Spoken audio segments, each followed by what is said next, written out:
ആൾക്കൂട്ട കൊലപാതകത്തിൽ മരിച്ച രാംനാരായണന്റെ മരണത്തിൽ 10 ലക്ഷത്തിൽ കുറയാത്ത തുക നഷ്ടപരിഹാരം നൽകുമെന്ന് മന്ത്രി കെ രാജൻ. കേസിൽ പ്രത്യേക അന്വേഷണ സംഘത്തെ നിയോഗിക്കും. SC/ST പീഡന നിരോധന നിയമവും ഉൾപ്പെടുത്തും. മുഖ്യമന്ത്രിയുടെ ദുരിതാശ്വാസ നിധിയിൽ നിന്നും സഹായം നൽകുന്നത് ഗൗരവമായി പരിഗണിക്കുമെന്നും കെ രാജൻ പറഞ്ഞു. നഷ്ടപരിഹാരം ഉറപ്പു നൽകിയ സാഹചര്യത്തിൽ മൃതദേഹം ഏറ്റെടുത്ത് ഛത്തീസ്ഗഡിലേക്ക് കൊണ്ടുപോകുമെന്ന് കുടുംബാംഗങ്ങളും സമരസമിതിയും അറിയിച്ചു. മലയാളത്തിന് തന്നെ അപമാനകരമായിട്ടുള്ള ഒരു സംഭവമാണ് ഉണ്ടായതെന്ന കാര്യത്തിൽ ആർക്കും തർക്കമില്ല. രാംനാരായണൻ്റെ മരണം അത്യന്തം ഗൗരവത്തോടു കൂടി തന്നെയാണ് ഗവൺമെൻറ് കാണുന്നത്. അതുമായി ബന്ധപ്പെട്ട് അവരുടെ ഭാര്യ ലളിതയും കുടുംബാംഗങ്ങളും ഇന്നലത്തോടു കൂടി പൂർണ്ണമായിട്ട് ഇവിടെ എത്തിച്ചേർന്നിട്ടുണ്ട്.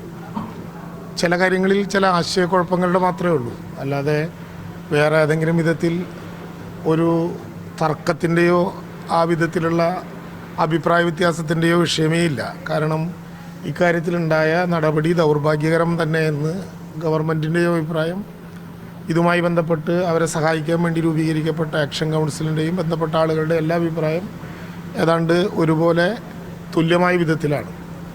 എന്നാൽ ആ കാര്യത്തിലുള്ള ചില ആശയക്കുഴപ്പങ്ങൾ കൈകാര്യം ചെയ്യുന്നതിന് വേണ്ടിയാണ് ഞങ്ങൾ കുടുംബാംഗങ്ങളും അതുമായി ബന്ധപ്പെട്ട മറ്റ് ആക്ഷൻ കൗൺസിലിൻ്റെ ആളുകളുമൊക്കെയായി ഒന്ന് ഇരിക്കാൻ വേണ്ടി തീരുമാനിച്ചത്.